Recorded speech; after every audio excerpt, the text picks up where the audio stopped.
warahmatullahi wabarakatuh. Waalaikumsalam warahmatullahi wabarakatuh. Perkenalkan, saya Rita Susanti dari SMP Negeri 1 Cibiuk akan coba berbagi dengan Bapak Ibu semuanya, di mana tugas kali ini adalah tentang mewawancarai kepala sekolah masalah dilema etika. Mudah-mudahan dengan adanya video ini yang lain menjadi terinspirasi. Perkenalkan, yang akan saya wawancarai adalah Nama Reni, MPD, Sekolah SMK Muhammadiyah Cibiuk. Alhamdulillah silaturahminya ini ketemu lagi dengan rekanan. Mungkin berita ini tidak asing mungkinnya bagi saya. Salah satu pewawancara mungkin hari ini, mudah-mudahan dilancarkan di dalam tugas-tugasnya. Assalamualaikum. Waalaikumsalam warahmatullahi wabarakatuh. Bu, maaf ya, saya mengganggu Ibu. Waktunya sudah disediakan untuk saya sebagai wawancara di sini, karena saya melihat Ibu di sini sebagai pimpinan dari SMK Negeri Muhammadiyah Cibiuk. Adalah kemajuan, sedikit banyaknya kemajuan di sekolah ini. Kemudian mungkin ada beberapa yang akan saya tanyakan kepada Ibu. Mungkin selama Ibu menjadi kepala sekolah tentu ada masalah-masalah, ada dilema di antara yang bertentangan itu. Apakah Ibu pernah mengalaminya? Sering. Kalau itu kan sering, karena masalah akan terjadi setiap hari. Oh gitu. Jadi seperti apa contohnya Ibu? Salah satunya hal kecil, anak kesiangan, Ya. itu juga permasalahan yang ditemukan setiap hari. Jadi secara ini bagaimana ya cara-cara Ibu mengatasi permasalahan tersebut? Mengatasinya ya salah satunya berikan figur dulu dari saya sebagai pimpinan. Ketika anak tidak mau kesiangan, berarti saya pun tidak boleh kesiangan. Yang kedua, memberikan punishment-nya itu tidak secara langsung, tapi step by step. Karena kalau anak sekarang itu beda dengan anak zaman kita itu ya, dikasih teguran secara langsung, dia akan langsung moodnya tidak ada gitu. Nah, salah satunya alhamdulillah di SMK Muhammadiyah Cibiuk memberikan punishment yang kesiangan itu membacakan surat-surat pendek. Oh, berarti bagus ya Bu responnya. Jadi kalau dari anak-anak bagaimana tuh kalau disuruh membaca surat-surat ayat-ayat pendek itu, apakah merasa ada yang kesulitan atau merasa bagaimana gitu? Kalau itu bervariatif, beragam, karena karakter anak pun berbeda-beda gitu. Biasanya kalau untuk siswa yang perempuan ketika diberikan sanksi surat-surat pendek itu bilangnya alhamdulillah, artinya membaca kembali atau mengingat kembali. Tetapi kalau untuk anak laki-laki itu rata-rata bahasanya gitu. Artinya, duh kok bentuk punishment-nya seperti ini. Karena kalau menurut saya sebagai pimpinan, bentuk punishment itu harus mendidik ya. Harus mendidik dan harus menjadikan perubahan yang bentuknya arahnya ke yang lebih baik gitu ya. Tidak kena fisik, tetapi kena sasaran bahwa punishment itu memberikan wawasan gitu, bahwa ketika membaca Al-Quran itu banyak manfaatnya. Tapi alhamdulillah saya rasakan ada perubahan ketika anak terus setiap hari disajikan pada bentuk membaca Al-Quran. Nah, syukur ya Bu ya, berarti di sana juga ada pendidikan akhlaknya, Ya. religinya juga dapat di sana, kemudian karakternya juga terbentuk ya Bu Betul, ya. terbentuk. Nah, kemudian seandainya ini ada kasus yang hari itu misalnya terjadi, apakah hari itu saja yang Ibu langsung selesaikan hari itu, atau ada schedule khusus atau jadwal khusus untuk menyelesaikannya gitu? Tergantung tingkatan permasalahan.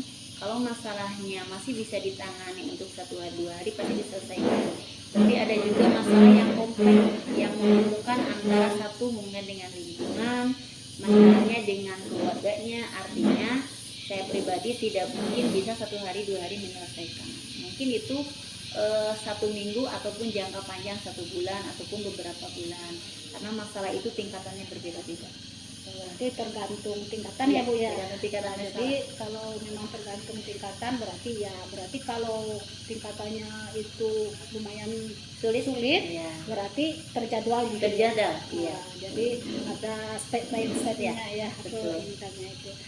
Jadi dari segala permasalahan yang Ibu selesaikan itu, dari setiap permasalahan itu ada nggak pelajaran yang ibu ambil sendiri dari permasalahan tersebut? Ya, alhamdulillah banyak. Karena ketika kita bisa menyelesaikan masalah anak-anak, artinya tanpa disadari itu tuh gambaran untuk kita ke depannya, kita sudah bisa menyelesaikan masalah. Satu, mungkin menambah kesabaran kita, kedewasaan kita, kebijakan kita. Itu munculnya dari ketika kita menyelesaikan permasalahan yang ada di sekolah. Iya. Contohnya seperti apa ibu dirasakan, contoh dalam perasaan ibu sendiri ketika ibu mengambil keputusan dan keputusan ibu itu ternyata memang tidak merugikan siapa saja gitu. Jadi apa ininya, rasa perasaan ibu sendiri, refleksi dari diri ibu lah ya. Kalau lebih refleksinya, lebih memahami, kita harus tahu karakter. Kalau sudah tahu karakter, kita akan bisa seperti apa nih penanganannya. Karena setiap orang berbeda-beda ya, cara penanganannya. Yakin ketika si A perilakunya seperti ini, berarti kita harus punya strateginya berbeda gitu. Artinya hikmah bagi saya ketika salah satunya menyelesaikan beberapa masalah, ya salah satunya menjadikan saya akan lebih sabar, lebih tegar, lebih bijak. Dan ketika betul terjun ke masalah, artinya masalah itu sangat luas gitu ya. Artinya masalah tidak hanya untuk menghadapi siswa saja, adapun permasalahan mungkin di lingkungan, permasalahan di intern dalam artinya ibu bapak guru. Karena yakin ketika selama kita hidup, masalah akan selalu muncul. Tapi prinsip saya, masalah itu harus bisa diselesaikan. Iya, ya Bu. Kalau di sini ada nggak kadang orang tua ketika anaknya lagi sekolah, ada nggak orang tua yang tiba-tiba muncul, kemudian anaknya pokoknya ada keperluan dengan anaknya terpaksa pergi gitu, ada nggak seperti itu? Pernah ini terjadi, kebetulan si anak bawa motor, si ibunya mau ke Garut, kebetulan alasan itu mengantar ke rumah sakit. Nah, ketika dia meminta, saya tanya dulu nih kronologisnya. Ini di jam sekolah, yang berhak menentukan adalah pihak sekolah. Karena dari pagi-pagi sampai sekitar jam 3 itu berarti ada hak penuh dari sekolah. Ketika ibu meminta anaknya untuk izin, saya akan bertanya, ini mau kemana arahnya? Kalau posisinya memang urgent, anak itu dibutuhkan, saya akan memberikan izin. Tapi kalau tidak logis, saya tidak akan memberikan izin. Nah, ternyata kalau orang tuanya memang logis meminta anaknya karena tidak ada lagi anaknya yang bisa mengantarkan beliau ke rumah sakit tersebut, insya Allah saya akan memberikan izin. Karena mungkin tadi ada dua faktor penunjang siswa tersebut. Salah satunya haknya di rumah adalah orang tuanya, hak di sekolahnya adalah ibu bapak guru. Berikut saya.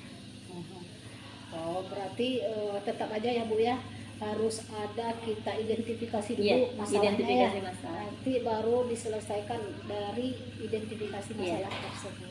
Ya begitu banyak ya pengalaman ibu sebenarnya ya. Saya juga makanya wawancara ibu supaya saya juga banyak nanti menggali pengalaman ibu bagaimana supaya kedepannya oh seperti ini ternyata kepala sekolahnya harus menjadi pemimpin yang memang betul-betul menjadi teladan. Nah dari sini Bu, prinsip pemimpinan itu yang sering ada nggak yang bertentangan misalnya antara individu dengan kelompok, itu ada nggak kira-kira? Itu akan selalu ada. Mungkin dari pola pikir juga, dari ide-ide juga. Cuman kita kan bekerjanya tim.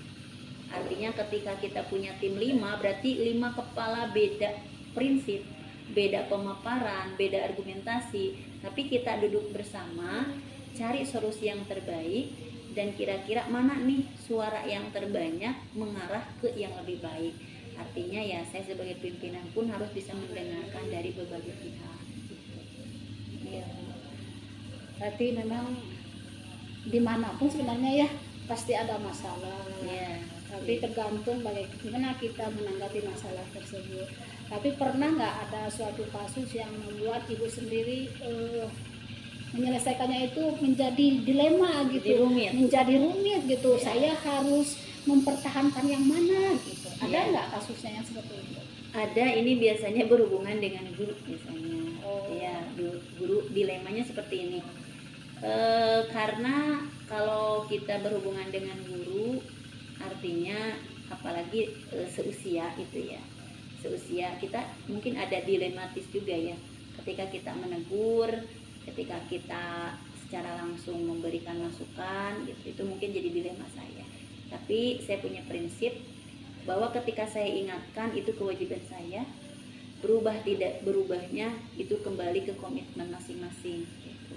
Nah itu mungkin dilemanya ketika memang salah satunya mungkin usianya lebih dari saya gitu, karena kalau dikatakan bingung dan tadi dilema ya bingung juga gitu kan. Tapi insya Allah tadi katakan setiap permasalahan pasti ada endingnya, ada penyelesaiannya ke arah yang baik ya. Salah satunya terjalinlah komunikasi, itu yang pertama bagi guru. Kalau yang dilema untuk siswa, biasanya terbenturnya saya kan siswanya rasionya sedikit Bu. Jadi ketika ada permasalahan yang urgent, anak yang nakal, pengennya kita idealis gitu ya, pengennya idealis mengeluarkan anak tersebut. Tetapi saya punya pepatah bahwa anak itu ke sekolah dititipkan itu bukan lagi siswa yang sudah lurus gitu kan, tetapi mungkin ada beberapa lekukan yang memang kita harus luruskan. Nah makanya saya pernah terus memegang prinsip itu bahwa di SMK itu siswa ketika sudah masuk di sini harus sampai terakhir. Artinya karena kita dibekalinya harus bisa merubah tabiat, kebiasaan dan karakternya yang jelek-jelek mungkin. Itu mungkin dilemanya ketika idealisnya ingin mengeluarkan, tetapi secara hati nurani kalau dikeluarkan ini anak mau kemana lagi gitu, takut-takut tidak meneruskan sekolah, berarti kita juga ikut jadi takut dolim gitu ya. Artinya kita tidak memperjuangkan bahwa anak itu harusnya butuhnya diarahkan, dibimbing. Toh kenapa kita harus langsung keluarkan gitu. Itu jadi dilema sampai sekarang. Tiap angkatan tuh selalu ada hal seperti itu, karena kami kan sekolahnya bergeraknya di swasta, beda dengan negeri. Jadi anak itu rata-rata bervariatifnya ya lebih ke arah ya apa ya, karena mungkin latar belakang keluarga juga mungkin itu sangat berpengaruh. Artinya ya banyak permasalahan yang memang di luar nalar saya, tapi alhamdulillah ketika dipelajari toh ada endingnya gitu. Ya. Berarti kalau boleh saya menyimpulkan ya Bu ya, tadi kalau permasalahan dilema di sini kalau untuk guru-guru tadi lebih kepada individu dalam kelompok ya, karena keperluan kelompok di sini adalah untuk kebutuhan sekolah. Kalau untuk dari siswanya itu yang banyaknya itu kasusnya di sini adalah tentang keadilan, rasa keadilan dan kasih sayang sebenarnya. Sementara kita harus berbuat yang baik, di lain sisi kita harus mempertahankan persamaannya itu ya. Nah berarti dari sana kita bisa melihat berarti apa saja sebenarnya ketika menyelesaikan masalah yang tadinya misalnya anak-anak itu antara keadilan dan rasa kasih sayang itu. Nah Ibu mengambil langkah-langkah untuk menginikan anak itu bagaimana gitu, menyelesaikan kasus anak tersebut. Ya langkah-langkahnya tetap kita koordinasi dulu dengan tim. Artinya kita melihat kronologis latar belakang keluarganya, karena tadi kalau melihat permasalahan kita tidak bisa dari satu sisi, tapi kita lihat dulu karakternya anak itu seperti apa, kedua kronologis dari keluarganya seperti apa, latar belakangnya keluarganya seperti apa, dan lingkungan, karena lingkungan pun sangat berpengaruh gitu loh. Artinya ketika kita mau menyelesaikan masalah tidak hanya dari satu dua pihak, tetapi kita harus mengambil langkah beberapa hal yang mungkin kita bisa identifikasi gitu. Artinya ya tadi mungkin kesimpulan saya, setiap masalah itu memang harus diselesaikan, tetapi harus jadi ada perubahan untuk anaknya gitu ya. Karena kalau kita berbicara dilema, yakin dilema, tapi tidak harus larut terus di dilema itu. Kita harus terus berupaya bahwa si anak tersebut harus bisa menerima gitu kan, menerima bahwa diberikan punishment itu harus ada perubahan gitu. Artinya kalau tidak ada perubahan ya agak percuma sekolah memberikan punishment. Aduh Bu, terima kasih banyak ya, banyak sekali ilmu yang saya dapatkan dari Ibu. Mudah-mudahan kedepannya sekolah SMK Muhammadiyah Cibiuk ini lebih berkembang lagi. Kemudian anak-anaknya juga diterima di perguruan tinggi. Nah mudah-mudahan Ibu juga berkah semuanya, guru-gurunya juga berkah ya semua hidupnya itu, karena yang tujuan kita juga kan memang tidak lain tidak bukan mencari keberkahan dalam hidup ini. Terima kasih banyak ya Bu ya. Sama-sama.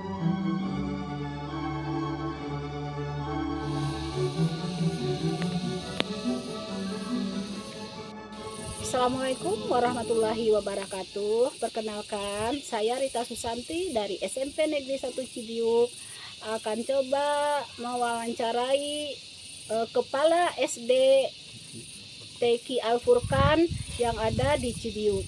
Nah, untuk lebih jelasnya mungkin bisa perkenalan sendiri oleh Bapak Ustadz. Assalamualaikum warahmatullahi wabarakatuh. Perkenalkan, nama saya Sony Ahmad. Saya hari ini diamanahi sebagai Kepala Sekolah SD TQ Al Furqan yang alhamdulillah pada kesempatan hari ini mencoba menjadi sasaran interview oleh salah satu guru penggerak, yaitu Bu Rita. Mudah-mudahan dengan adanya tugas ini guru-guru di Indonesia lebih baik lagi, lebih maju lagi, dan mudah-mudahan dari apa yang disampaikan ini bisa menjadi penambah ilmu bagi rekan-rekan yang menyaksikan. Assalamualaikum Ustadz. Waalaikumsalam warahmatullahi wabarakatuh. Saya tentu berterima kasih banyak kepada Ustadz yang sudah meluangkan waktunya mau diwawancarai oleh saya. Nah, cuman kenapa saya harus ke Ustadz sebenarnya?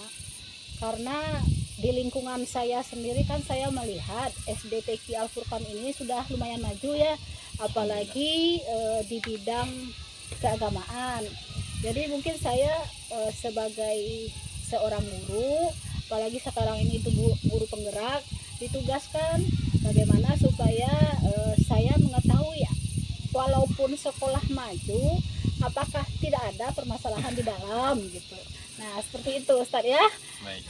Jadi menurut Ustadz sendiri, apakah selama di sini ada nggak kasus-kasus yang merupakan dilema etika menurut Ustadz, atau ada bujukan moral kepada Ustadz sebagai pimpinan gitu? Baik. Mengenai dilema etika ini saya dapatkan ketika mewawancarai sebagian masyarakat yang ingin menyekolahkan anaknya ke SD TQ Al Furqan.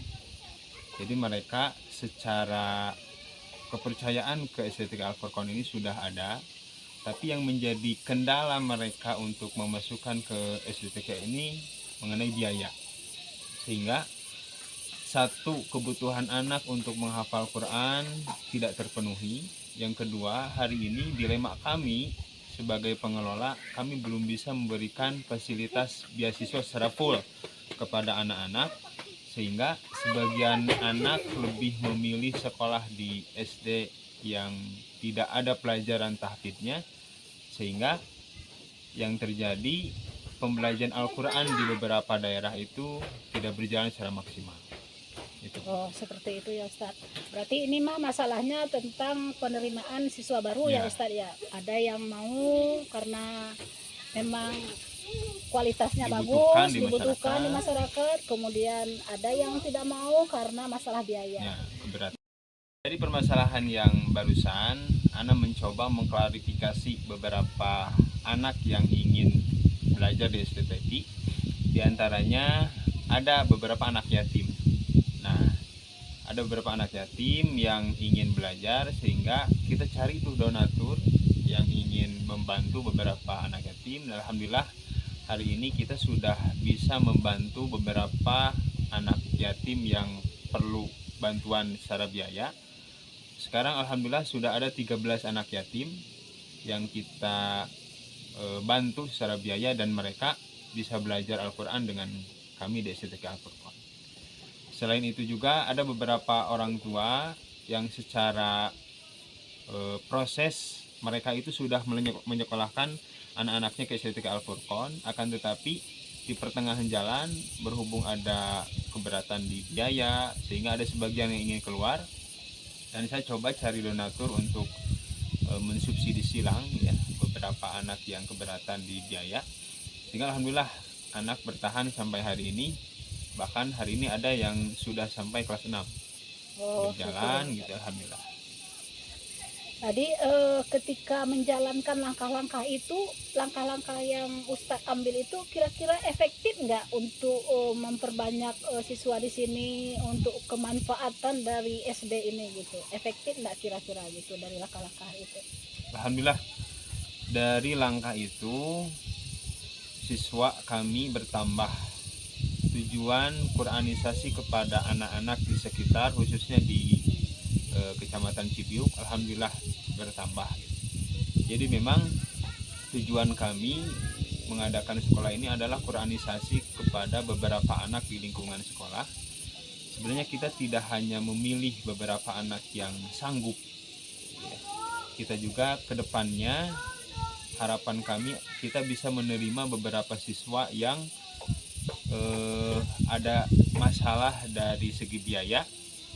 Mudah-mudahan Allah mengabulkan, ada donatur lah dari orang lain, orang agungnya yang baik hati untuk bisa memfasilitasi beberapa anak yang siap untuk belajar Quran, sehingga perbaikan etika ke depannya insya Allah akan lebih baik lagi.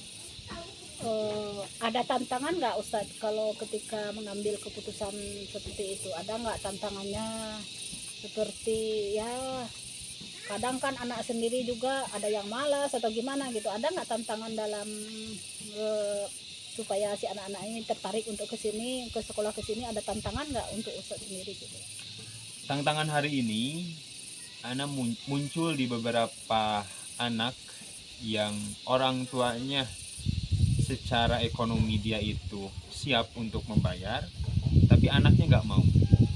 Itu yang pertama. Yang kedua, ada beberapa yang kita fasilitasi secara biaya, tapi nyatanya secara kemampuan belum maksimal, sehingga harus keluar di tengah jalan gitu ya. Kemudian kendala lain yang dihadapi ketika diambil keputusan sebagian anak kita rekrut ke SDTQ untuk belajar, ya otomatis beberapa donatur yang nggak jalan itu menghambat operasional kami selama ini, sehingga ada beberapa operasional yang seharusnya ini dibangun perpustakaan, seharusnya ini dibangun untuk beberapa gedung, dikarenakan ada operasional yang nggak jalan, tadi ada donatur yang tidak masuk, ya otomatis pembangunan gedung tersebut kita tunda dulu untuk kepentingan operasional. Ya. Kalau dalam pengambilan keputusan Ustadz, biasanya ada yang mendukung tidak? Ada faktor-faktor pendukung lainnya nggak dari luar gitu? Baik. Yang mengambil keputusan seandainya ada masalah lah gitu, seperti penerimaan siswa baru tadi, apakah ada faktor pendukungnya nggak? Misalnya dari yayasan atau dari mana gitu? Baik, untuk pengambilan keputusan dari setiap masalah yang terjadi di sekolah, kami coba musyawarahkan dulu dengan pembina yayasan gitu ya. Kemudian kami perjelas dulu masalahnya, ini titik masalahnya di mana gitu. Sehingga jangan sampai ada satu orang yang kita bantu ternyata itu bukan titik masalahnya gitu ya. Sehingga kami mencoba dari setiap masalah itu kita mencari akar masalahnya di mana, dan setelah kita menemukan akar masalahnya, kita memusyawarahkan, kita bermusyawarah dengan beberapa pembina, sehingga dari hasil musyawarah itulah kita ambil keputusan, dan itu menjadi keputusan bersama. Ya, seandainya ada kasus-kasus nih di sekolah, apakah kasus-kasus tersebut ada yang dilemanya ya, apakah langsung diselesaikan hari itu atau ada jadwal tersendiri Ustadz harus menyelesaikan masalah tersebut? Kalau seandainya ada kasus gitu di sekolah, nah jadi kan kalau ada yang terjadwal atau langsung diselesaikan pada hari itu gitu. Baik. Salah satu kasus yang terjadi di lapangan itu adalah ketika anak sudah menyelesaikan belajar sampai kelas 6, ujian sudah beres, kemudian ijazah itu harus disampaikan. Tapi berhubung ada kendala, ada administrasi yang belum dibereskan, dilema kami anak harus melanjutkan ke jenjang sekolah selanjutnya. akan tetapi administrasi belum beres gitu. Nah, maka dari itu langkah yang kami ambil itu adalah satu, kita memberikan waktu untuk orang tua bisa memberesnya sampai kapan gitu, sehingga dari beberapa masalah itu anak bisa melanjutkan sekolah, administrasi pun bisa dibayarkan. Adapun beberapa masalah yang kami anggap dilaksanakan secara waktu dijadwal gitu ya, dijadwalkan, diantaranya ada beberapa permintaan dari orang tua mengenai subsidi beasiswa untuk anaknya gitu ya. Berhubung hal tersebut harus ada persetujuan dari atas, maka keputusan tersebut biasanya ditangguhkan gitu. Sehingga kami harus musyawarah dulu dengan yayasan bagian keuangan. Hasil musyawarah itulah yang kami sampaikan kepada orang tua yang meminta, dan itu diberikan biasanya 1-2 pekan gitu. Ya. Berarti kan sebenarnya ya banyak sekali sebenarnya ya Ustadz ya, banyak kasus, banyak ini yang harus kita selesaikan. Nah, ketika kita itu punya kasus sudah selesai, kira-kira pelajaran apa nih yang menurut Ustadz sendiri bisa diambil dari setiap kasus tersebut gitu? Pelajaran untuk Ustadz sendiri atau sebagai refleksi diri dari Ustadz sendiri, oh ini saya harus lebih seperti ini, nah seperti itu. Kira-kira menurut Ustadz apa saja gitu? Baik. Refleksi diri yang bisa Ustadz ambil hikmah dari pelajaran setiap kasus-kasus tersebut. Hikmah dari beberapa masalah yang terjadi ini, alhamdulillah untuk saya pribadi, saya bisa lebih banyak membantu banyak orang. Yang kedua, saya bisa lebih luas dalam berdakwah kepada masyarakat. Kemudian yang ketiga, saya juga bisa membantu secara langsung kaitan dengan program pemerintah, baik itu di pendidikan, baik itu di perubahan etika di masyarakat, sehingga dengan adanya pendidikan Al-Quran ini kepada anak, lebih banyak lagi kaderisasi ke depannya yang lebih baik lagi. Hari ini kita bisa lihat bahwa masalah banyak yang terjadi itu karena Al-Quran tidak jadi pedoman. Dan mudah-mudahan ke depannya semakin banyak orang yang mempelajari Al-Quran, mereka menjadikan itu jadi sumber ajaran mereka, sehingga masalah-masalah yang terjadi hari ini itu bisa diatasi dan diatasi dengan benar oleh orang-orang yang belajar Al-Quran. Ya. Ya, berarti kan kalau saya melihat tadi sebenarnya kasus-kasus di sini itu ada yang antara individu dengan kelompok ya Ustadz ya. Kemudian ada yang masalah keadilan dan rasa kasih sayang. Kalau saya melihat tadi antara siswa ya, yang siswa yang ini yang mau menyambung ternyata dananya belum, istilahnya administrasinya belum beres lah istilahnya di sini. Nah, berarti memang pertentangan ini banyak terjadi sebenarnya ya sebagai seorang pemimpin. Nah, jadi Ustadz sendiri untuk lebih faktor yang memudahkan Ustadz untuk mengambil keputusan itu bagaimana itu faktor yang paling utamanya, urgennya itu dari mana, itu yang paling untuk mengambil suatu keputusan itu faktornya apa saja yang paling urgen atau yang paling Ustadz ambil lah yang didukung oleh semua orang gitu. Jadi ketika Ustadz ngambil keputusan itu kedepannya itu tidak ada masalah gitu. Keputusan yang diambil antara lain adalah hasil musyawarah. Ketika masalah itu dimusyawarahkan, insya Allah akan ada keputusan. Memang dengan keputusan itu bisa diterima oleh kalangan guru. Ada beberapa keputusan yang memang ini dilema kami sebagai pengelola di lapangan, seperti halnya ketika yayasan memberikan keputusan rapot harus ditahan, ijazah harus ditahan. Memang secara simpati kami memang tidak tega gitu. Tapi ada sebagian kalangan masyarakat yang mereka itu harus dididik seperti itu, sehingga dengan adanya keputusan tersebut alhamdulillah animo masyarakat untuk membayar itu lebih banyak dibanding tidak ada aturan rapot nikahan. Nah, maka dari itu alhamdulillah selama ini keputusan yang kami ambil, faktor yang menjadi pilihan kami itu adalah musyawarah dengan pembina dan yang bersangkutan. Ya, dari sana saya sudah bisa ngambil hikmahnya sebenarnya ya Ustadz ya, dari bagaimanapun dalam suatu lembaga pasti dibutuhkan kolaborasi ya antara semua pihak, apakah itu dari pimpinan sendiri, dari guru-gurunya, rekan-rekan gurunya, kemudian dari peserta didik, orang tua, apalagi yang ketok palu itu yayasan ya Ustadz ya. Nah jadi saya bisa mengambil hikmahnya dari sana. Terima kasih banyak ya Ustadz ya, waktunya sudah diluangkan. Saya juga banyak belajar dari Ustadz supaya nanti kalau dalam mengambil keputusan tidak sembarangan mengambil keputusan, berarti kita harus mengkaji dulu, mengidentifikasi terlebih dahulu baik buruk ke depannya.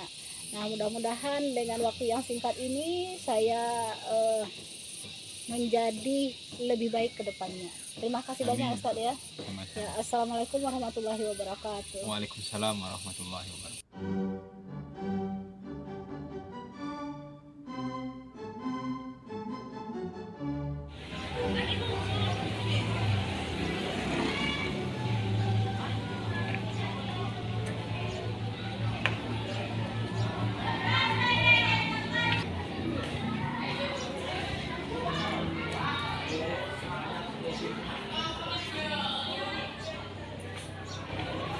Assalamualaikum warahmatullahi wabarakatuh. Perkenalkan, saya Rita Susanti dari SMP Negeri 1 Cibiu.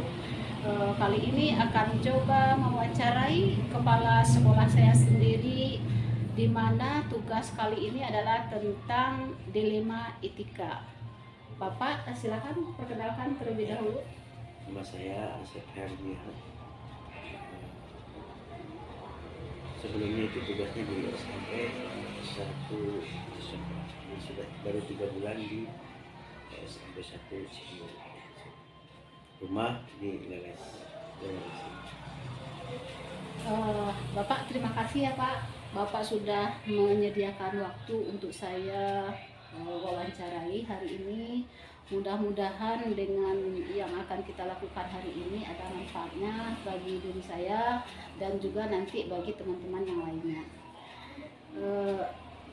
Begini Pak, selama Bapak menjadi pemimpin atau yang memimpin kepala sekolah, tentu ada permasalahan, ada dilema etika atau rujukan moral yang Bapak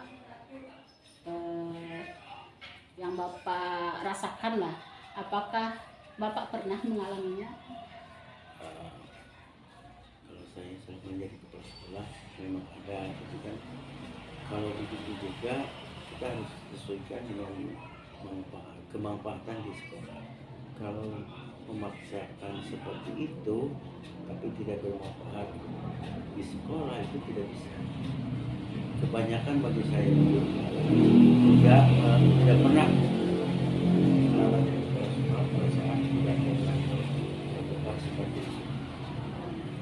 Oh, berarti tidak ada yang dilema pertimbangan.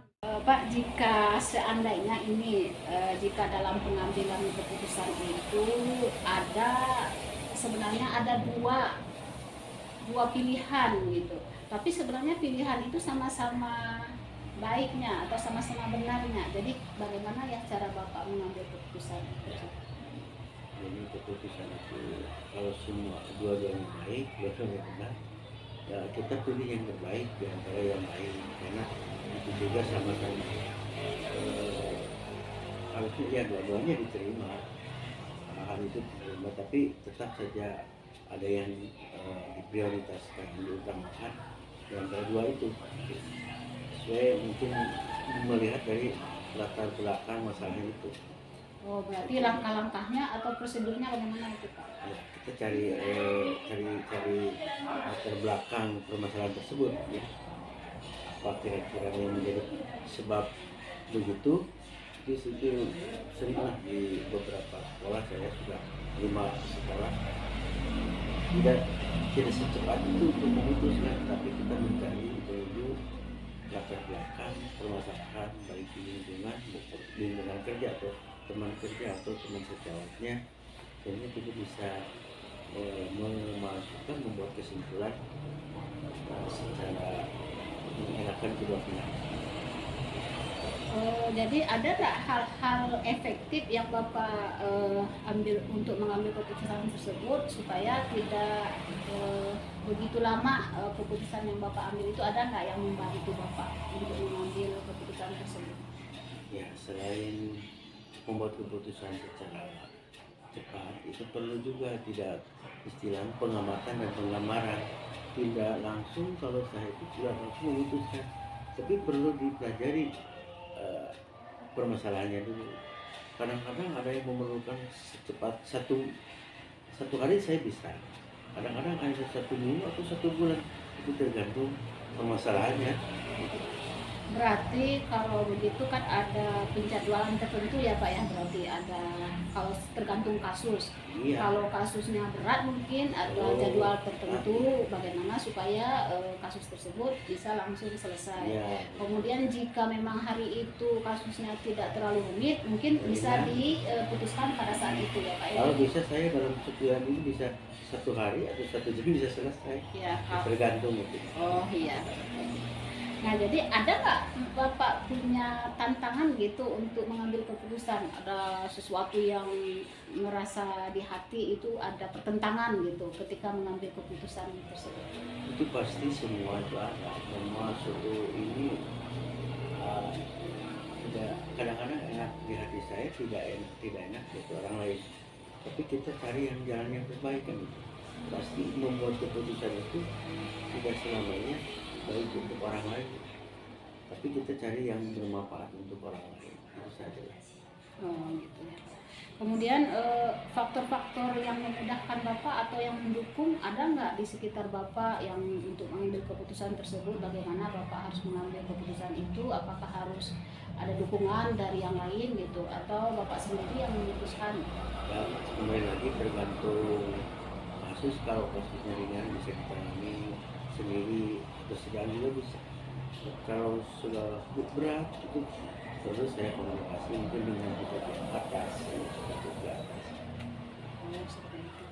Jadi rasanya dari Bapak yang sudah mengambil keputusan itu, ada nggak rasanya pelajaran yang diambil dari sana? Ketika Bapak memutuskan sesuatu, ini pelajaran apa yang Bapak ambil, hikmahnya dari keputusan yang Bapak ambil tersebut? Jadi perlu dalam hal membuat keputusan itu perlu kehati-hatian, perlu kedewasaan hati. Soalnya kalau kita brutal itu belum tentu cocok. Harus dipelajari mungkin karakter orang, ini perlu masukan dari orang lain juga perlu. Karena kita jangan membuat keputusan kata saya baik tapi belum tentu bagi orang baik. Ya Pak, berarti memang kalau dilihat dari kasus contohnya aja lah Pak, misalnya ini yang agak ini sekarang ini, ada nggak kasus menurut Bapak yang ada pertentangan di hati Bapak gitu, misalnya tentang karyawan atau apa gitu, menurut Bapak ada nggak untuk saat ini lah gitu? Saya sudah banyak, bukan banyak, pada saya baru ketika itu diberikan sesuatu yang salah, mungkin saja dulu yang harusnya, tapi ternyata saya lihat latar belakang bahwa ada itu sakit juga harus di apa namanya saya baca berat sakit apa, kenapa, nah, itu perlu dipelajari. Saya juga sudah beberapa kali konsultasi ke dinas pendidikan bagaimana cara memutuskannya. Kalau saya memutuskan ABC tidak bisa, itu yang ada yang lebih atas itu ke dinas pendidikan, sehingga kemarin juga ada masukan ingin pindah itu harusnya berapa 10 tahun. Kemudian juga ada yang mengikuti suami, ternyata kalau suaminya pegawai swasta tidak bisa, kecuali kalau TNI atau Polri itu boleh mengikuti. Itu jadi drama itu masukan bagi saya juga dari pihak PKD. Ya, berarti tetap saja ya Pak, dalam mengambil suatu keputusan mah kita tidak bisa ini sendiri, tergantung kepada permasalahannya, kemudian juga yang mendukungnya juga siapa. Berarti kita tetap harus ada kolaborasi. Terlebih lagi kan Bapak sebagai kepala sekolah, tentu kolaborasi yang paling Bapak butuhkan mungkin dengan atasan Bapak, dengan orang dinas gitu ya Pak ya. Karena apapun keputusan ya tetap saja kan menunggu hasil akhirnya itu tidak merugikan siapa saja. Itu penting keputusan itu ada manfaatnya gitu, ada manfaatnya untuk semua orang. Bapak, terima kasih telah menyediakan waktu untuk hari ini. Mudah-mudahan apa yang kita bicarakan hari ini itu bermanfaat untuk kita semuanya. Dan sekali lagi terima kasih banyak Bapak. Assalamualaikum warahmatullahi wabarakatuh.